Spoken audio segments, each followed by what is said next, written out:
I'll introduce Matt here. It is my introduction to introducing him. I'm Ron Broglio, the Director at Institute for Humanities Research. And one of the things we do is research.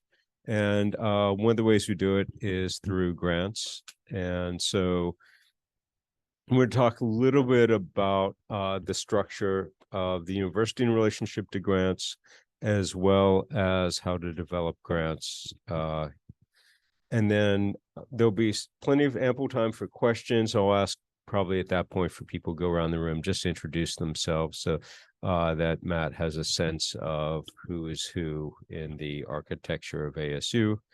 And I am very happy to announce we have a research advancement specialist.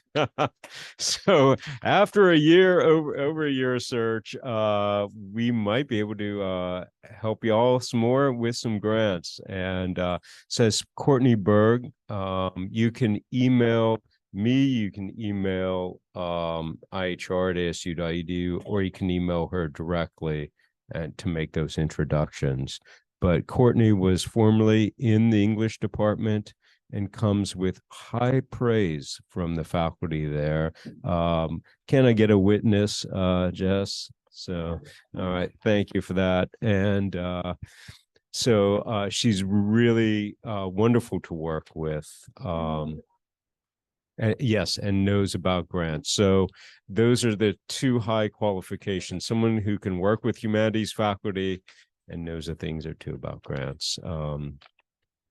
So it's really my pleasure to introduce Matt, who is coming from Knowledge Enterprise, and vice president there, and has been developing out research with and its vision and mission.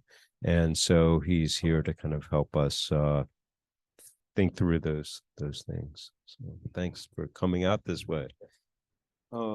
So first of all, just give us a little of your own background before you Yeah, is this one? Can you hear me? I know the room's small, you can hear me without it, but so I have been, Matt Hulver is my name. I've been at ASU now, I started December of 22, so I guess a year and a couple months. I moved here.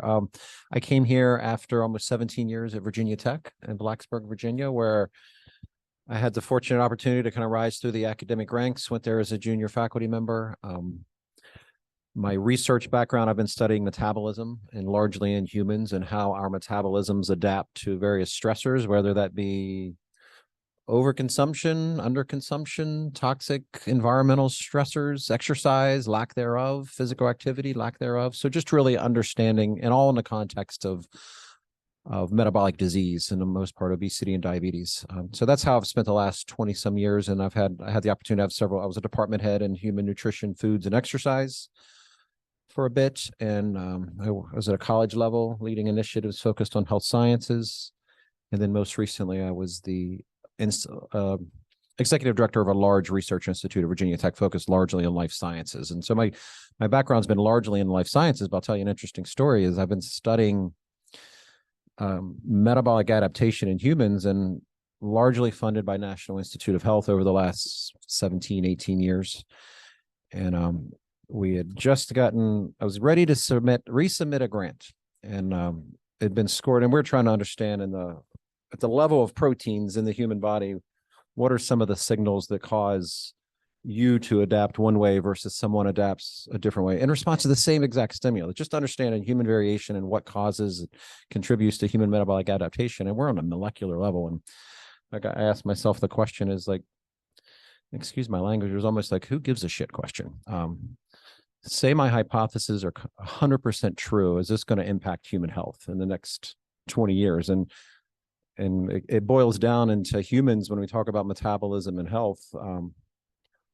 We largely have the answers of what we need to do in the context of behavior change. We just can't get people to do it. And I shifted. I said, who can I start working with? And we developed organizational structures to start to impact human behaviors, and didn't submit the grant and never turned back. And I think that's largely as I've started having conversations with Ron, as some of the strategic priorities you hear me talk about. It's we're not going to make any strides in solutions unless we have the social sciences and the humanists at the table at the same space as you have the engineers and the physiologists. And so that's why I've been excited to engage, and I'm happy to be here today to talk largely about KE. If I hear one more time that KE is a big black box, I'll probably hear it 100 more times. But we're trying to be more transparent about what we do in Knowledge Enterprise, why we do it, how we do it, et cetera. And hopefully we'll get some of that out today. But I'll stop there. Yeah, that's great. Well, you've already anticipated many of my questions and directions for this, but so let's just start with the first one, which is, from OCAD to KE. So, for many folks, we don't know, where are you physically located? What do you do? What does the structure look like? And its role within the university, both facing in terms of the university and then facing in terms of faculty, maybe. Yeah, we joke, and we were Knowledge Enterprise when I got here, and I still see places OCAD, and Sally Morton is our executive VP who reports to President Crow. I report through Sally. I guess physically where we're located, well, we're located really all over. Administratively, we sit in Fulton, first floor. Operationally, we are all over the university. And I think one thing to hope to get out is, I don't think it's probably apparent. It's not apparent to most what is Knowledge Enterprise, and what are we doing? And if I describe that's where we're located. Really, Knowledge Enterprise is about how can we take discovery, innovative ideas, and accelerate it through the pipeline to impact. And so within Knowledge Enterprise, my office sits there, Vice President for Research. And so anything that's important for keeping the research train on its tracks and keep us from getting shut down and making sure processes move smoothly. So pre and post awards sits within the VPR office. We have a research development office that supports getting projects, proposals out the door. Core facilities that largely serves probably more of the basic sciences, but not exclusively. We're expanding that to include human participant work as well, and I'm happy to talk about that.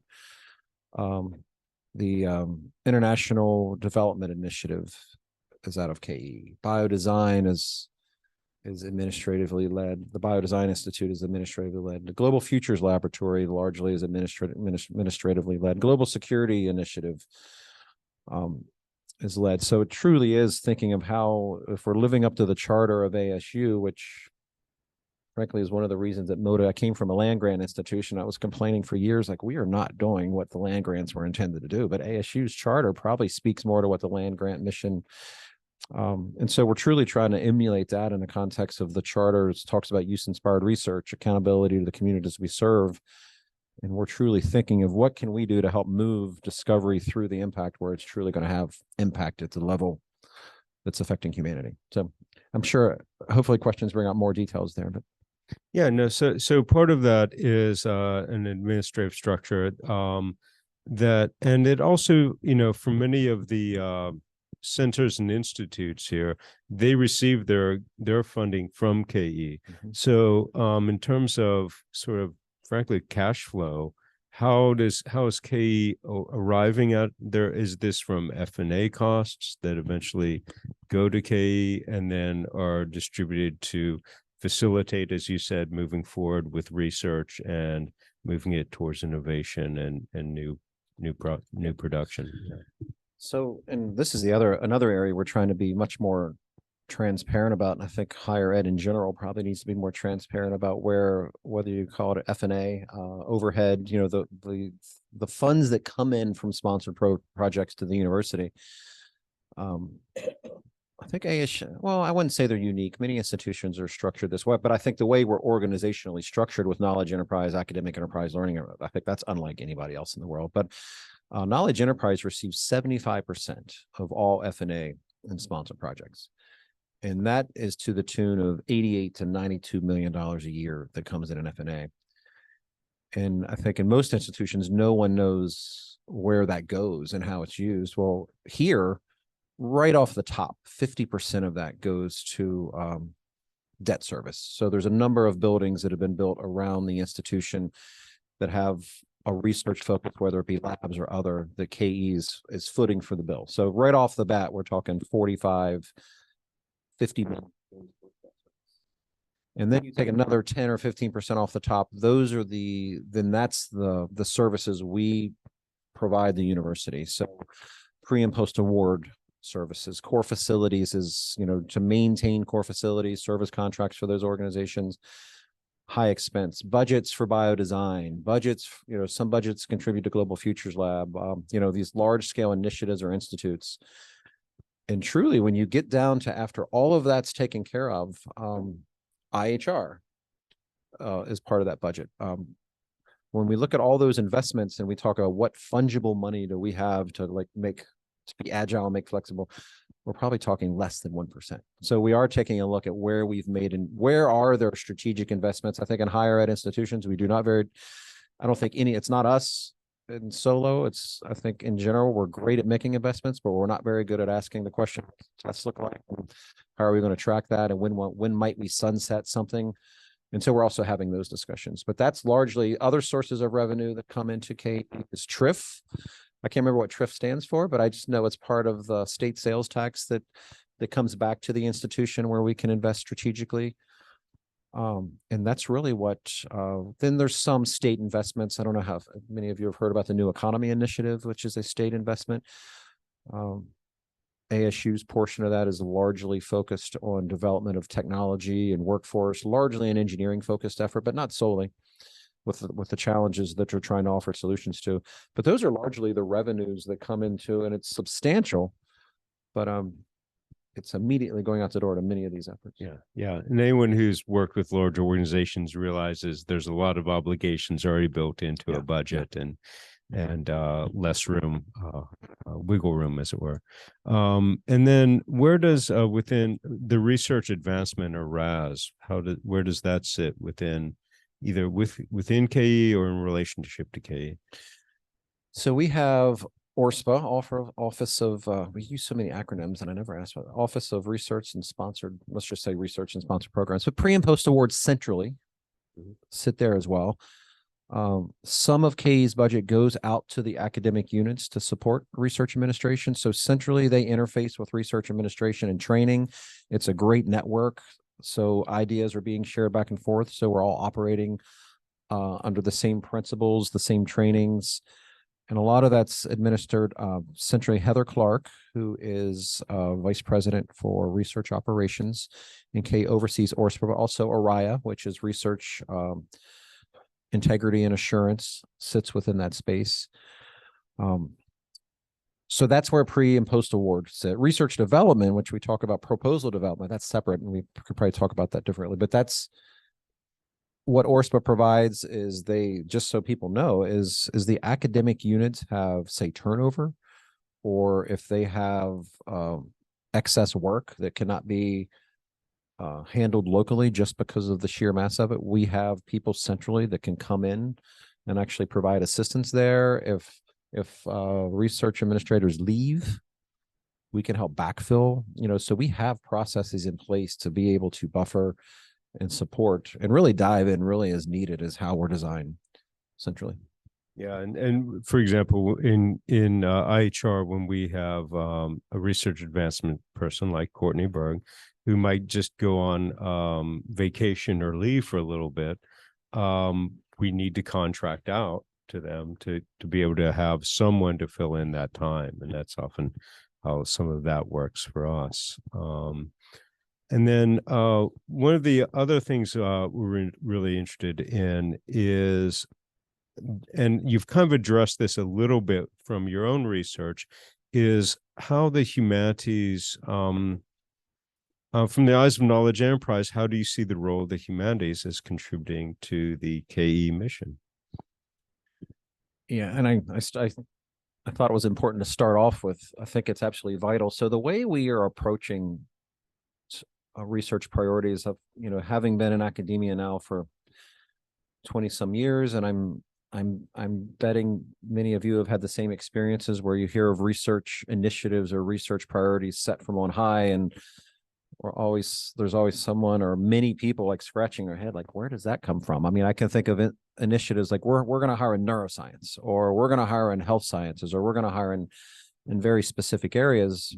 And I think that's great, but it's a bit siloed and it's very discipline specific. And so the way we are thinking of strategic priorities are we don't have to look far to understand where the societal challenges are, both locally, regionally, nationally, internationally. And so we're taking the time to understand where are the challenges we as an organization are best placed to truly coalesce talent, coalesce resources, figure out how we're going to garner more resources for that, and truly try to move the needle in certain societal challenges. And I don't know whether I can go into those now or next, but that's how we're thinking about research priorities. And it's not entirely new. I mean, if you think of when President Crow created the Biodesign Institute, nature-inspired innovation or solutions, and that's pretty far-reaching. Global Futures Laboratory, there's nothing like that in the world as far as that type of organizational structure. And that's thinking about what's a sustainable future and planet look like. And at KE, we're trying to think of it, things like Global Futures Lab, Global Security Initiative, Biodesign. We're trying to even think a level of that, or what are the societal challenges that we can pull together, not only those large conglomerations of resources, but some of our most interesting challenges are probably at the intersection of biodesign and Global Futures Lab, or global futures and global security, or and some may not even be necessarily in that space, but we're trying to think of things in a way that we're recognizing where talent's been built, where there's currently expertise, et cetera. And all of these, and I'll dive into some of these in a second, but we have one, when I first got here, a note came down from President Crow is, what are we doing to the Arizona Department of Health and Services put out AZ-HIT. It's the 5-year vision of these are the challenges that are facing Arizonans, and these are our tactics that we are going to put in place to alter these, improve these, change the scenario for the better. And so what is ASU doing to contribute to these? And that was like one of my first tasks, because I came back, I came in the health field, we took a look, and it's many of the same maladies that are facing the country and the world cancer, obesity, diabetes, metabolic disease, deaths of despair, substance use. And we started thinking about what's an approach that we can take as unique. But if you look around the world, no one's coalescing themselves around. But if you look at some of the top 5 causes of mortality in humans, a root of that is human behavioral change. If you look at sustainable planet and sustainable anything, human behavior is super important to that, and how people take in information. And so we started crafting a strategy around what can we do to transform human behavioral decisions. And that involves bringing neuroscience to the table. That involves bringing physiologists to the table. It involves those that understand social determinants of health, those that understand dissemination and implementation of evidence-based practice, but it also involves the social scientists. It also involves, unless we have the humanists at the table to say, these are things we know that could work. And I don't think anybody's really doing that. And so that's the way we're looking at these, to truly try to bring diverse groups together, coalescing in not necessarily we're doing it in geographical proximity on our downtown campus, but we're also trying to have strategies that has webs and hubs that comes off that. But we have to have folks that are thinking about the things you're thinking about that can help us. If we truly want to have a solution-oriented approach, that's kind of how we're thinking about our strategic priorities. Right. Yeah. So one of the things we know is that humanities can contribute, has contributed, will contribute to human decision-making, to understanding human decision-making. And I think all those are really good examples, whether it's how we think about climate change, how we've thought about COVID, and how we think about pandemics. And certainly, as you were saying, how we think about nutrition, right? We can know the science, but all of us have personal experience of knowing that doing that is a different thing. And so kind of getting people to those spaces. So there, from this follows really 2 very perhaps related, perhaps different questions. One is, what constitutes markers of success in the humanities? This is something we wrestle with, and often for many individual faculty, it's, I got my book out, right? Which is the mark, maybe a marker of tenure, a marker for full, or I have a certain number of articles, et cetera, or I was invited to a distinguished a lecture, et cetera. But how then do we move from those markers to other kinds of markers that could broader, let's say, social markers, university markers of what constitutes success for the humanities? I'm happy to work with you on that one. Yeah, and that's a great question. I mean, the typical academic setting models, I mean, we're always tracking those because we have to. I think we all know what President Crow thinks about research expenditures. So obviously that is a metric that we're tracking very closely. And the growth that's happened at ASU in that space is short of unbelievable, frankly.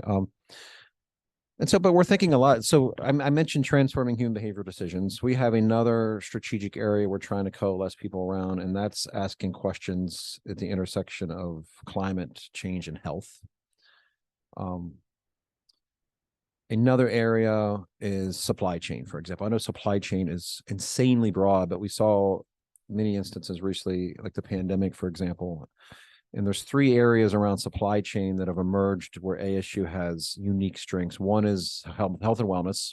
There's a ton under that umbrella in itself, but if we think of food systems, if we think of health services, if we think of pharmaceuticals, if we think of just general PPD, protection wear, we saw all kinds of aspects, but also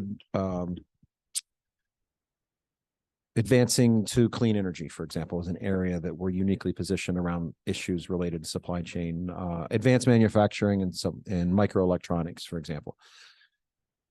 But again, I think there's areas for humanities in that space. But how do we track success? So we've asked our question. The priority that we have probably the most legs and the most interest in the most areas is the behavioral decision piece.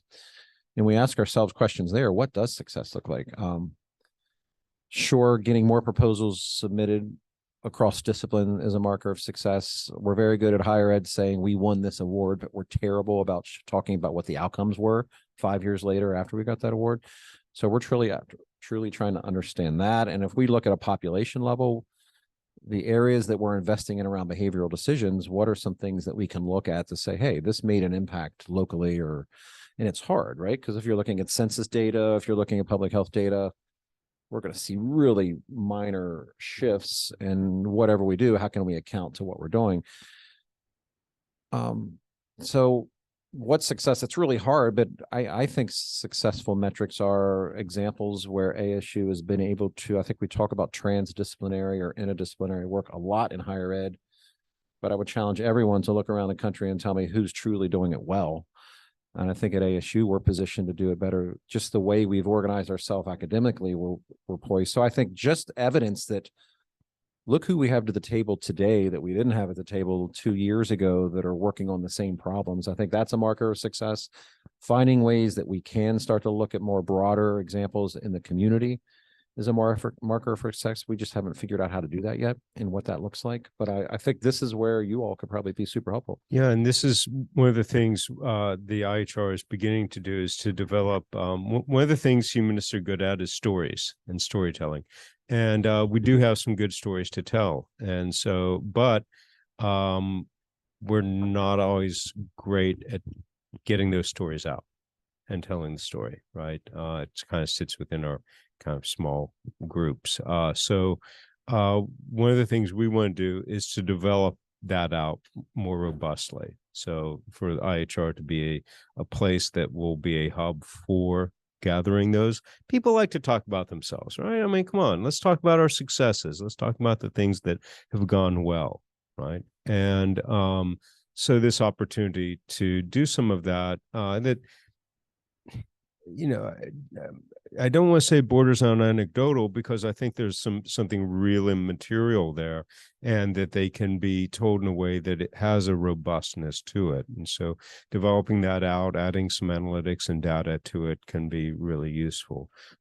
So that's one of our goals, at least, so that because if we have good stories to tell, we pass that along, and then KE has good stories to tell, and the university does as well. And I think that's really important. And the things I just spoke about were all really quantitative things. And I completely get that the qualitative story is just as important, if not sometimes more so. So I agree wholeheartedly about that. Yeah, and then one of the other things, since we were talking about interdisciplinarity, is how do you imagine, or how do we see humanities partnering with other disciplines in developing grants? That's a great question, and I'm going to throw the question back to you all.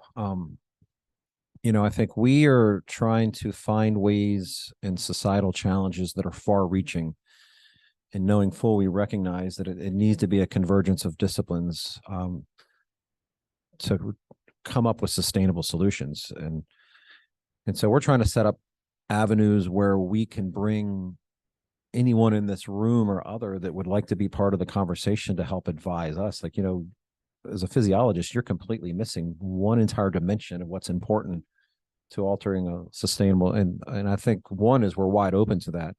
And so I would ask this group to help advise me is how can I help engage, bring these opportunities, awareness to you, and how can I help engage? Like, for example, down in downtown Phoenix, the Phoenix Biosciences Core, there's already a critical mass of faculty across many colleges that are focusing on health-related aspects. We are capitalizing on that, where there's a relatively new building that opened up just before the pandemic. It was sitting at 30% occupancy. It's 850 PBC. It's on North 5th Street. And we've moved very quickly to converge neurophysiologists with genetics, those that are social scientists thinking of social determinants of health and dissemination implementation science. Across units, we've started to talk about who would like to come together as a group, sitting in the same space, sharing resources, sharing space, that are interested in the same problems, but they're coming at it from a different methodology or a different tool set.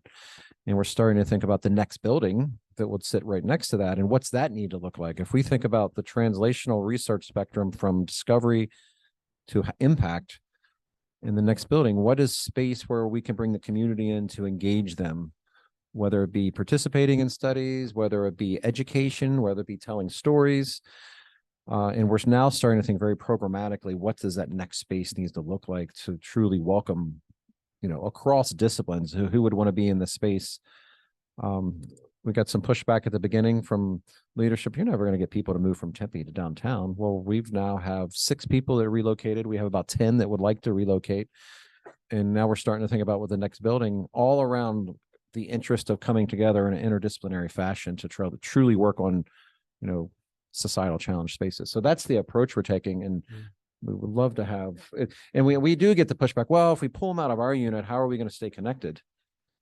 And to me, that's one side of the problem. But the other side is the richness of bringing an entire different focus or way of approaching a problem to a group of people, that in itself is an expansion of the unit, putting. And so that's the way we're trying to sell it is, yep, you might perceive it as breaking up your unit, but we look at it as it's opening up your unit, to continue to larger efforts. Yeah, and this is one of the things I think ASU is really well known for is, we have philosophers in School of Life Sciences, for example, or we have educators in the School of Art, and we have, people from different disciplines kind of in these units to be able to think together. And I know for the Institute, one of the things we would like to do looking forward is to begin to target grants or areas of grants and bring together humanities folks with others. So begin to target groups of people, have them meet in this room. We've already started some of these meetings, as Elizabeth knows, just to be able to have conversations around how can we develop out this project towards a grant. So I think, one of our goals is to really be a facilitator of some of those conversations, and then also work with you and with others towards making that happen. One more point I'll make there is the other thing I haven't mentioned about these priorities is we're also, if we want to set up an ecosystem where we can truly be offering sustainable solutions, we're not going to be able to do that without garnering resources to do that and fund the work, right? And so we're also thinking this across a diverse approach, so what is around behavior? I'll just use the behavioral decisions. What's a philanthropic approach look like around that that foundations might want to come to the table and understand our unique approach at ASU of and would want to partner with us. It's not always it's never starting the conversation as we would like you to sponsor our projects. We would like you just to be aware of what we're doing and what we're thinking and how could you help inform how we could do it better. And if sponsor projects end up coming from that, that's great. We're doing the same thing around industry and corporate partnerships. It doesn't matter what solution we come up with. If we don't have industry at the table, scale is not a reasonable scenario. So philanthropic strategy, industry corporate engagement strategy, we're engaging our government relations team. So the local, state, federal delegations understand what we're doing. So we can look at what opportunities might arise there. And then we also have a team that we just built. It's called the Federal Research Engagement Office that sits in DC. We have a team of 3, and they cover a broad portfolio of federal agencies. It's us to make sure the federal agencies know what ASU, where our strategic priorities, where our expertise are, but it's also helping us understand what are the federal agency opportunities that we need to be thinking about and prepared for to go after. And I think those are areas, some of those are probably more likely than others. If we start to think around social sciences, humanities coming to the table with the physiologists and basic scientists, some of those are probably more ripe for opportunities than others. But yeah, no, this is really useful. And so if we were to think about, let's say a professor who's just gotten tenure, become associate professor, they have their imprimatur, they know their field, and they're ambitious, they've got ideas, and oftentimes in many universities, I hear, the man is keeping me down. Like I just, I want to do these ideas, but the university is just not going to support this. And often I'll tell people, well, if you come to ASU, you're going to really be challenged because they'll give you some seed funds and they'll be like, run with that idea. And then all of a sudden you can see someone's like, well, do I really want to do this idea, right? I'm being called on it. And what are the practical implications, right? Like, how can I practically take it from idea to something on the ground? And so one of the things that I might ask you is, what do grants afford humanities scholars? That is, why pursue a grant?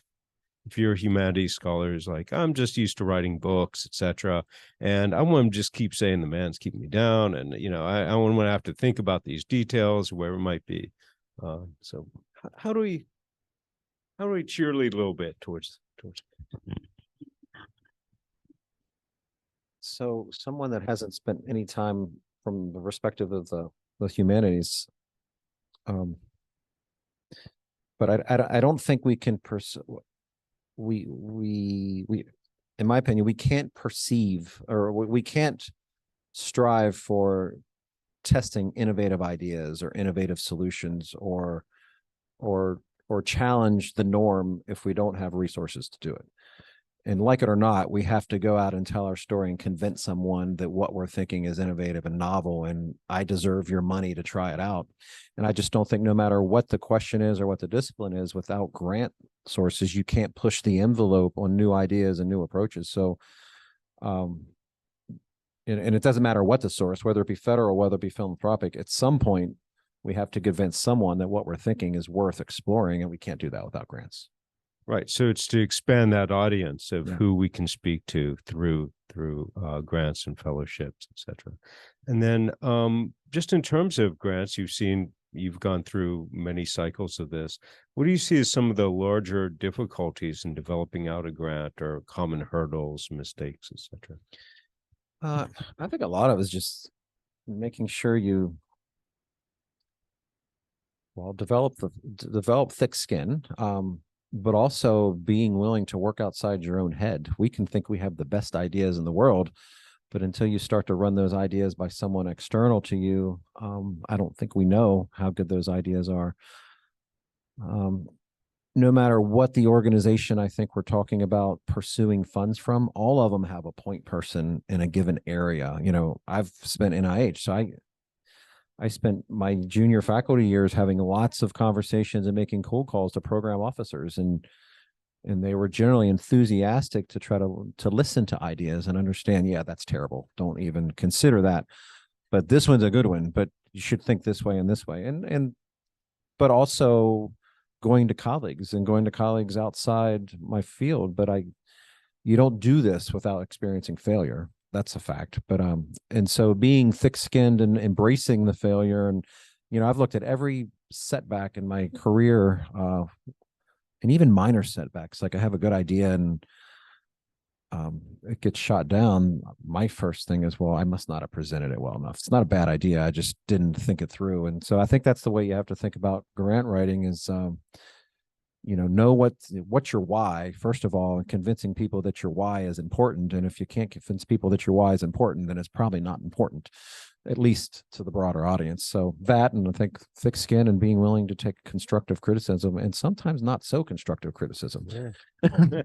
Yes, we're all familiar with Reader 2. And we always say Reviewer 3. And then okay, similar. So yeah, and one of the interesting things, much like public humanities, where we have to shift the way we write, I think one of the challenges of grants is shifting the way we talk about our idea slightly, and then personally being willing to learn by learning, as you said, to talk to other people. How do I pitch this idea? And then being okay with failure. One of our colleagues, Devney Loser, has published an article for Chronicle of Higher Education called My Shadow CV, and the shadow CV being all the times she didn't get the thing she applied for. I think that's really important for us to remember that, these successes are built on a lot of failures, and that if it didn't work, as you said, you can change the language and apply elsewhere or apply another time. And I think a lot of humanities folks, they think of it often like submitting an article. Well, I didn't get in that journal, or, I didn't get that grant, I can't apply again. But keep shopping it around, whether it's to that institute or elsewhere, seems fairly important. And then in terms of timing, when does one go for a grant? And how do you develop your timeline for that? And I know that's different, just the conversations we've had. And I've realized fully a lot of it's based on what we are being evaluated on, as we navigate the trajectory of pre-tenure, tenure, et cetera. In my field, my first faculty position, which was in largely a soft money research institute, I was expected to cover, I knew coming in, I had 3 years to get 50% of my salary covered by sponsored projects. And if I didn't have NIH funding by year 4, I wasn't going to get promoted. So obviously I hit the ground, and I wouldn't have probably even been offered that position if I didn't go in having NIH money in hand. But in that scenario, day one, right, you're already thinking about who can I collaborate? What are the resources I need? But I also understand from where you all sit, it's different expectations as you get promoted. And I know also from leading faculty in different areas, if someone's not getting evaluated on it, then why are they going to spend their time doing it? So I think it honestly boils down, as folks progress in their career, it comes down to impact. I have no doubt that there's expertise in this room that I could connect with some people working on some really important societal challenges today that you would immediately have an impactful insight to that group and could engage. So I think with the way you all are thinking about, okay, I have this much time in my day and I'm evaluated on this and I have these competing interests. I understand how you're thinking about you're going to parse that time out, but I guess as you navigate tenure and you have tenure, I always ideally hope that in academia, once we hit tenure, we start to think, okay, I've done everything I needed to do to get that. Now, how can I broaden my horizons a little bit? And maybe that's where we can start to tug on your sleeves a little bit. Hey, come over here and talk to us a little bit and see if you can help us think about what we're working on. Yeah, the sort of academic freedom to pursue ideas in new ways or in other ways, in novel ways, including grants, seems really quite important. But we've taken up a little bit of time, but I want to spend ample time for your questions and what you might have. So if you think, pitch your question, if you can introduce yourself, and then whatever questions you have. Alex and the scientist. Yeah. So I think really and like my recent struggle has been trying to figure out where to put myself in this field of or I mean right now I'm looking for but I've been getting feedback I for using more like a training and essentially the feedback is back saying like you as the academic and the student should be on the script should be because you didn't show up to me despite having like the nonprofit that we're not really closely with on the leadership. Everything was there, but we ran a few ASU and it came back saying how do you make sense of that? Like when to like even if like I know I'm doing the right thing I'm not very easy. But between the goal of ASU how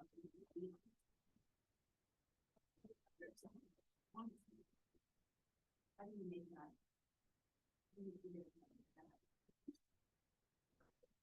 I tend to be very pragmatic as I think about those things. If they're great ideas that could ultimately have impact on society, then we need to take what is the most logical sense to win that money, right?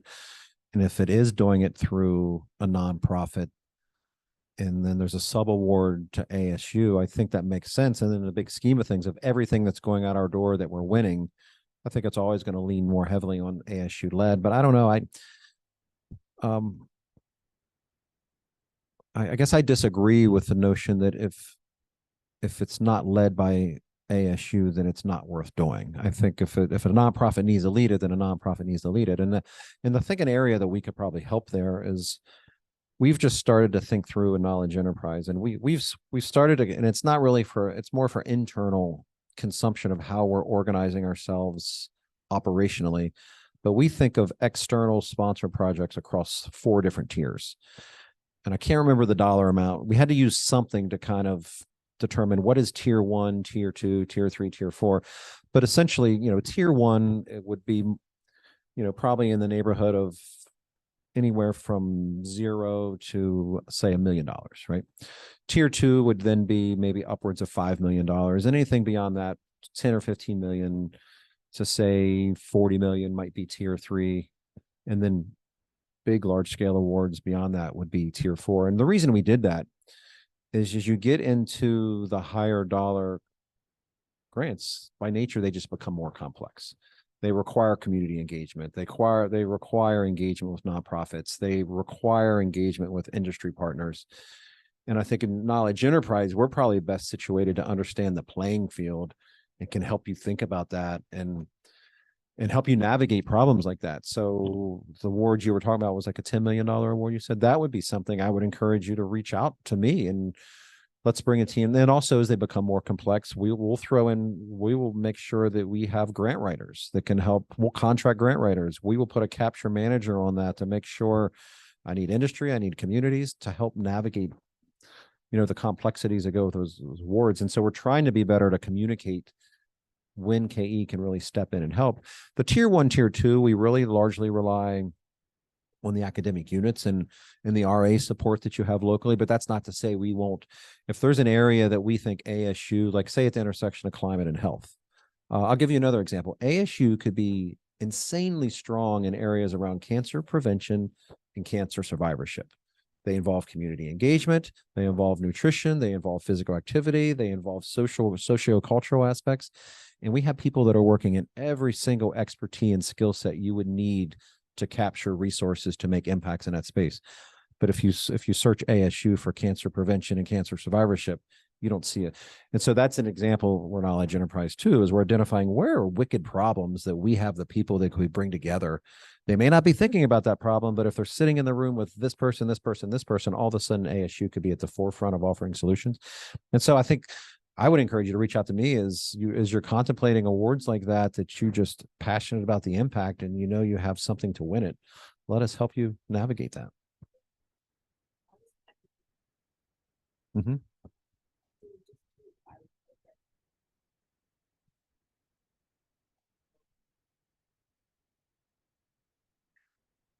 I don't know, but we should try to make sure you do. I think that's what we're here for I don't know. I spend my days trying to find ways to yes. That's pretty much what I do all day. So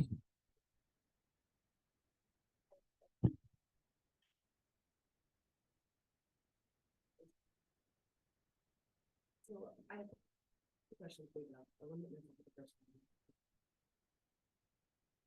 You're talking a lot about science, STEM, and humanities, which is awesome. Love it. I'm into it. But not everybody is. And one of the major problems, and I've been on the IHR advisory for several years, so I've seen lots of the grants coming through. One of the problems that we perennially have is that there's just not that many large scale grants out there for the humanities. So we have the National Endowment for Humanities, the National Endowment for the Arts. Some of us can find our way in there, but like there's just not that much. So even when we go to our local person and say, hey, I want to work on this grant, great, we have a visit, there's just not much there. So to me, my question to you, or my invitation is that maybe can you start thinking about humanities research for humanities' sake from a different perspective. Because what we have going on has been good, but it's very piecemeal and it's very small potatoes. Most people who are working on just a humanities project are going to get $10 million. So really the question is like, are there people working that deeply know the humanities that are able to help find and create opportunities that are then transmitted to the large body of faculty that we have here? I don't know. The short answer is I don't know. I mean, I can assure you that I know. So Sally's been here almost 2.5 years, 2 years. I came in a year after her. We just for full transparency, we overlapped at Virginia Tech, and she's the one that made me aware of this position, and I applied. And so one thing I can tell you is, historically there's funds that go to IHR, and I don't know how many conversations I've had in the past is how are you using those funds? How can we partner with you and KE to not mandate or control how you use those funds, but are there places that we can partner to be more supportive, not only to bring the humanities into problem spaces that I talked about, but even vice versa. But I never stand in front of a room and try to profess something. I don't have an answer for you. If there's ways that we can help, I do know, when you think we have a finite amount of resources, and if we're thinking how best can we leverage those resources to have impact, the question becomes, what's impact look like? If we're being robustly driven from President Crow, that what are the large scale awards we're going to win? What are the research expenditures going to look like? That always we always have to mind that. But I think other areas, if there's other areas we can be investing to help, I just need to know what they are. And then I can be very transparent as like, well, we can do this. And I'll tell you why. We're not going to do this, but I'll tell you why. Right. I just need to know what it looks like. And, one of the things in terms of IHR, one of the things we are beginning to look at more is foundations in addition to, National Endowment for Humanities, et cetera. They have a little more flexibility. There's a different kind of conversation that happens there. And then I think another impact within the humanities. So, for example, when President Crow might send out a memo, give me all the programming that is happening in the university around social justice. Right. That's just and I need it by the end of the week. I mean, this is the administrators here are laughing because they know this happens. You get that much lead time? Yeah, right. Exactly. I need it yesterday. And so one of the things we can do within the humanities is roll out an extensive list of those things. So it might not be something that is covered, say, within scientific fields, but within questions of ethics and society, we can provide a different kind of face to the university. And I think that's also really helpful. And that's through sometimes, as you know, through the Sea Grant system. And we do, I think, in KE, I think, look to IHR and Ron now to tell us, what successes are you having? I mean, it would be great if Ron comes back next year and says, look, this is the money and look what we've tripled, whatever. Those would be great conversations to have, is how can we, make additional investments, et cetera. But we do, I think, one, just for awareness, is we get requests from any faculty members, and we get a lot of requests, just individuals. We do always try to steer that into an avenue where we've invested resources and not do one-offs. Because I think anything we would get a request, anything related to humanities, the first call I'm going to make is to Ron and say, hey, have you seen this? Maybe we should talk about this, but I'm punting it over here for Ron to make those decisions. But that's also really helpful because sometimes there are limited submission grants that are related to the humanities that go through KE, and knowing that we can be in conversation about those kinds of grants so that there's a humanities voice on this humanities limited submission is really important as well. So.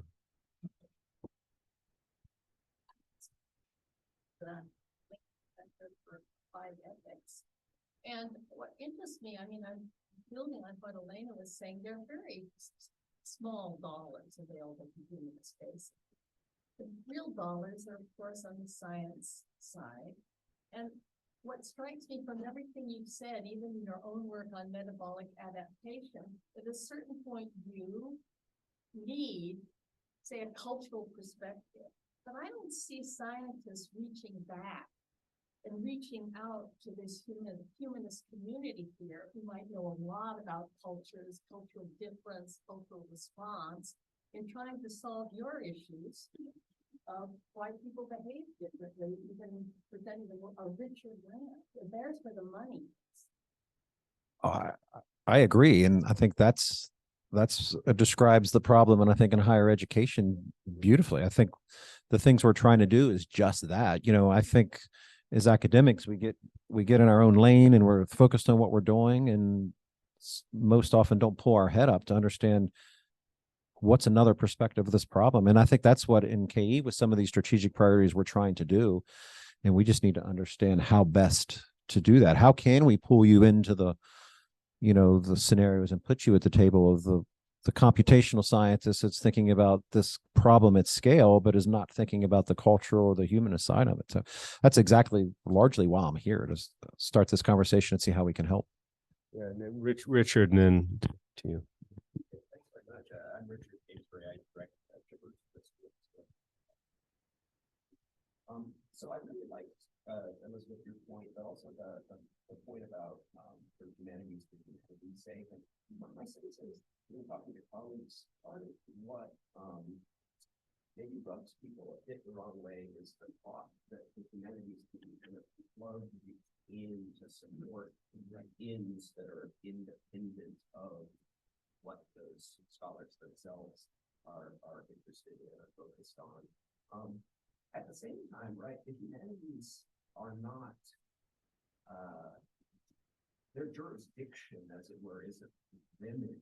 It's not some finite piece of the world. I think what humanists are really good at is sort of stepping back and taking a look at the context, the way that human beings encounter and understand and construct the world. And that's something that you can do with respect to anything, right? So we've got, in our unit, we've got philosophers, we've got historians, we've got people who have policy information, but you can do philosophy of anything. You can do everything has history, right? You can be an anthropologist or sociologist.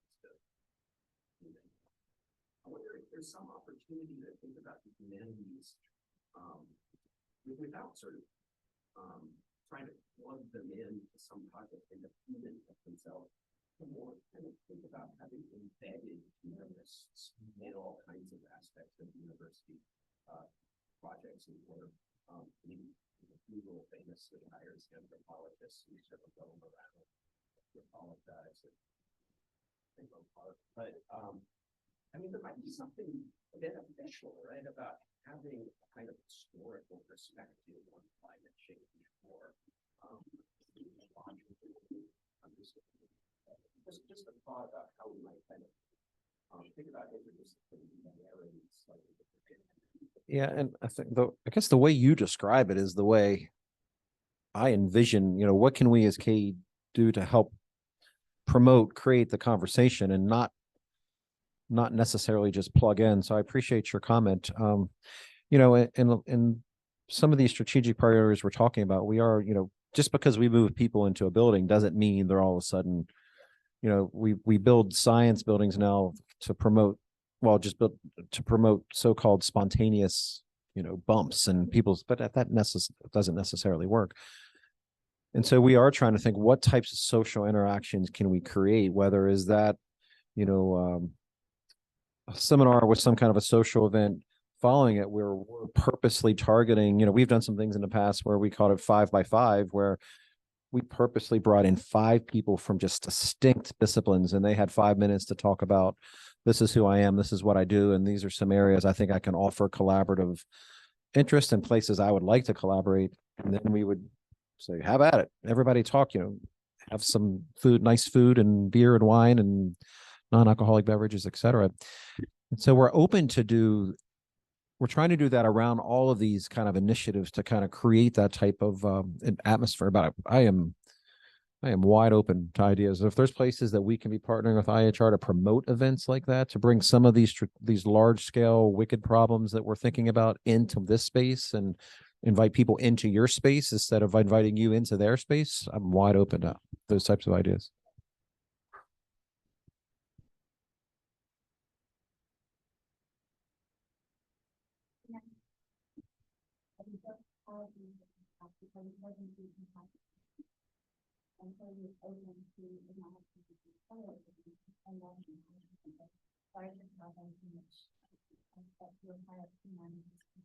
So I'm not sure where again language came in, but it wasn't the view. So yeah, and the people hear themselves in what is saying, and the IHR or the director, right? If they hear themselves in this kind of problem that they're describing, you need to be very speaking, right?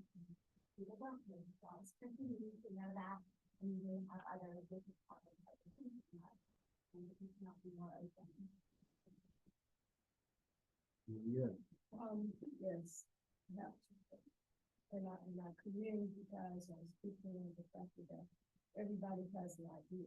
If we elaborate on Billy's idea, her idea, and we bring it together, we don't know what idea we manifest with that. We go into something that we can all benefit from. So the question I have for me, secondly, is the fact that small business, 501(c), who are coming into the arena with something, an idea of helping in humanity as well. Mental health is something that is correct, it's out here. And we're trying to fix it. We can't fix the whole thing.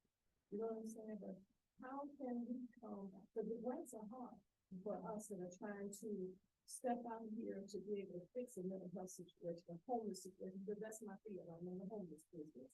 And the grant writing that they're asking, I mean, the wording that they're asking us to fill, a lot of us don't have that. So how can we come into your organization and say, well, this is how we do it, because, excuse me, the things that they ask us for as a 501(c) person, they're like, and it's hard to try to figure it out. So we need to be able to come and say, okay, this is what we need to do to be able to facilitate. And I'm new at the game, but I'm not looking for $10 million.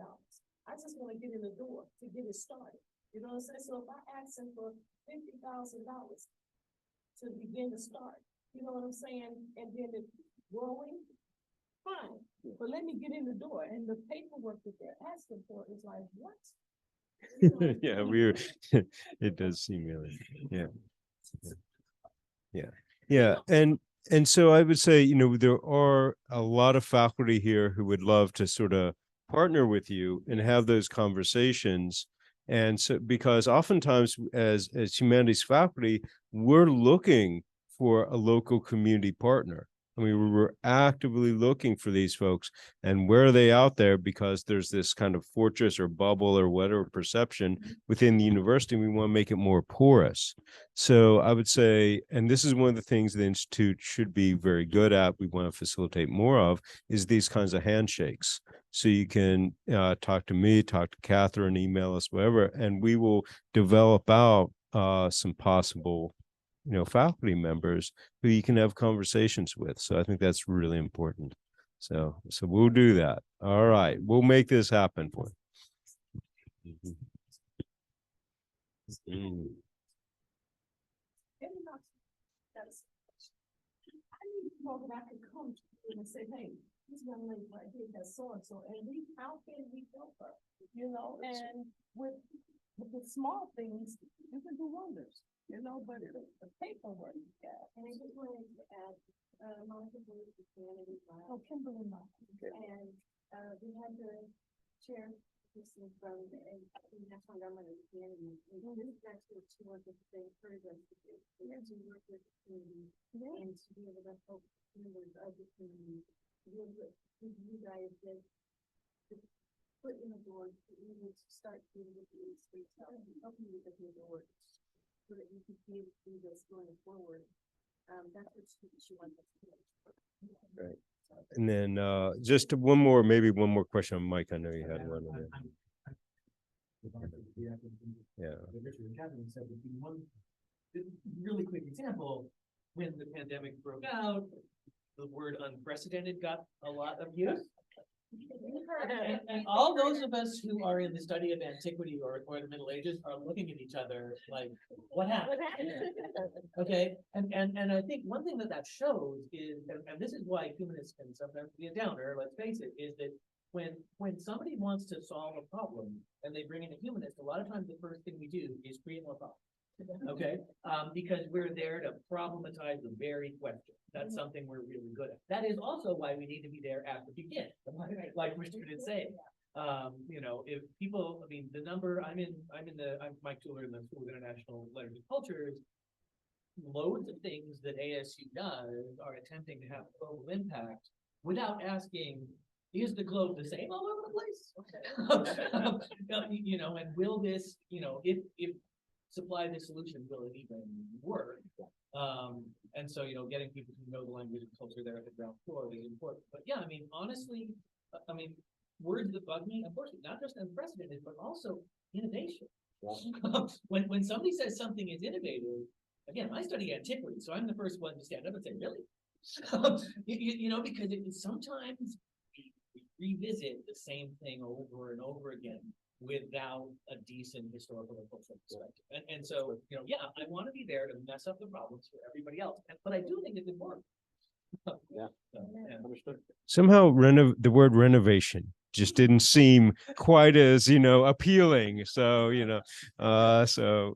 But listen, thank all of you. I don't know if there's something you wanted to add to that. Oh, no, just thank you for the time and listening, and I'm here to help. Yeah. Thanks for coming out. If you have questions, please see us later, email us. Let's keep the conversations going.